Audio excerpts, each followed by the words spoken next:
आज आपल्या या ऐतिहासिक आणि पावन नगरीमध्ये अहिल्यादेवी होळकर यांच्या स्मारकासमोर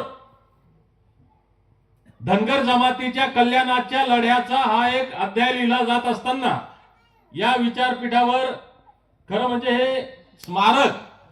ज्यांच्या संकल्पनेतून झालं आणि समाजासाठी ज्यांचं अत्यंत तळमळीचं कार्य होतं,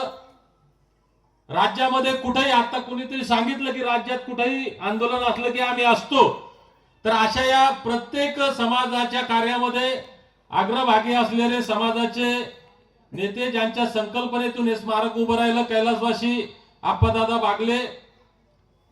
या विचारपीठावर उपस्थित ज्यांनी आत्ताच मार्गदर्शन केलं, आमचे मोठे भाऊ मार्गदर्शक विठ्ठल भाऊ मारनर, ज्यांनी खऱ्या अर्थानं या धुळे जिल्ह्यामध्ये महाराष्ट्रातली पहिली व्यक्ती असेल